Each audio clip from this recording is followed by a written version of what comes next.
do you the problem with theatre is you can't see your own performance. With film you can. So I think you say that you were always very happy with your performance when you acted on stage, because it was only you telling yourself. How do you now judge, after so many years' experience, how do you judge your performance, your own performance? You can't. You can only figure out whether or not you're connecting with the audience. You work at every aspect of the craft. You try to get the accent right, you try to make sure your voice holds out, you try to get the body behavior and everything. And there should be no expense, no effort spared over there. But ultimately, it is impossible to assess your own performance, and therefore it always needs a person from the outside guiding you. Directing and acting on your own is a tremendously demanding job, and I can't imagine how those who did it successfully did it. Even on the stage, I find it very. I find I'm not able to do justice to either my job as a director or as an actor. So I prefer to be directed, both in film and in the theatre. As for preferring which one I prefer, I can't really say. If at gunpoint I was asked to choose, I might opt for the theatre. If at gunpoint I was asked to choose,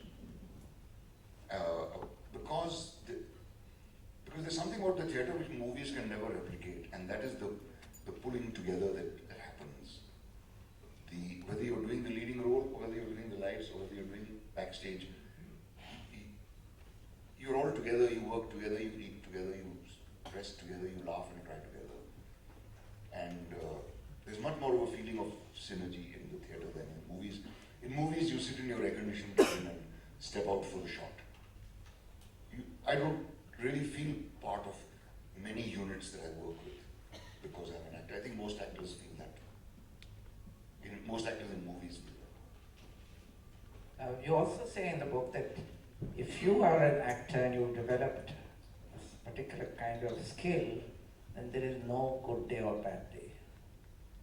Yeah, there should not be. So can you explain that? Because I would think that because every performance is different, every audience is different. On the stage. On the stage, you're talking on the stage. That surely you would have a bad day. Maybe you didn't sleep well at night, or you had an upset stomach, or you had a fight with your wife, or whatever. It's amazing how all these things get completely forgotten when you're on stage. We opened the play Gandhi in Delhi in January, and I was terrified at the prospect because the theatres are not heated. And I used to sit with an overcoat and a balaclava on just before I entered, and I had to take them off naturally when I entered. And I didn't feel cold for one single second while on stage. The cold would begin to hit me as soon as I exited.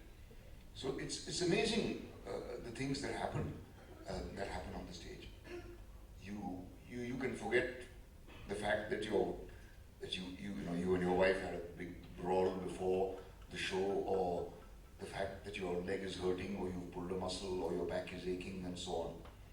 These things all somehow vanish.